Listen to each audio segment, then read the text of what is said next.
Hi there, it's Rob here from Keep It Simple Fitness, and I'm continuing to bring you my video series, Busting Fitness Myths.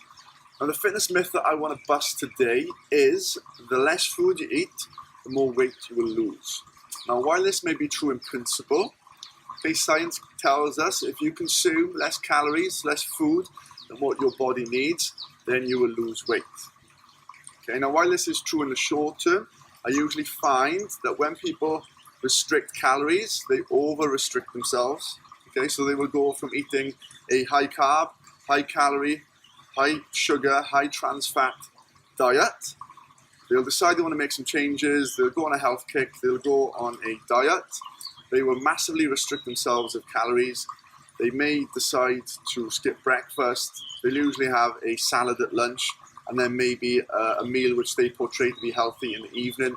Sometimes maybe not even have an evening meal at all. Okay, this will result in weight loss because you are consuming less calories than what your body needs.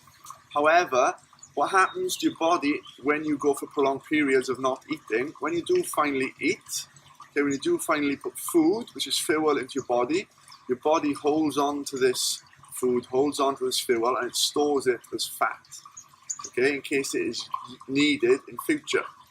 So it stores this as fat. So while you may have lost weight, you've maintained or sometimes actually increased your fat level. So the weight that you would have lost is usually through muscle tissue, okay? So if there's no fuel, no energy in your body for your body to use, it will look for other stores of energy, and it will do this by breaking down muscle tissue. Okay, this is known as the catabolic effect. So the weight that you will have lost will have been through muscle tissue, so you have reduced your muscle mass. However, your body fat percentage has probably stayed the same. Okay. Now this restriction you may be able to maintain for a week, you may be able to maintain it for 2 weeks or 3 weeks. Okay. However, you will not be able to maintain it for a prolonged period. What usually happens is you will fall off the wagon, you will rebound, you will go back to eating the same foods as you've eaten before, okay, and you will put this weight back on, and you'll usually put even more weight back on as well because you've crashed your metabolism and your body now does not know how to utilize the food and utilize the energy that you're giving it, okay. Also, what happens if you go for prolonged periods of restricting yourself of food, you're hungry. If you're hungry, it causes your body to be stressed. As I've explained in the past, if your body's stressed, your cortisol levels will rise. Having high levels of cortisol will also lead to your body storing and holding on to fat. Okay, so the weight that you will have lost, you will now have put it back on a few weeks later and some.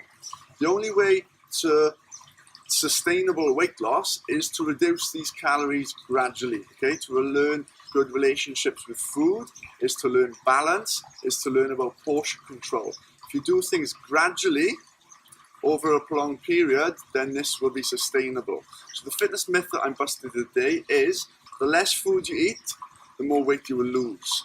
In the short term, possibly. In the long term, this is usually false. If you've got any ideas of any fitness myths that you want me to bust, leave a comment in the box below. I look forward to bringing you the next fitness myth next week.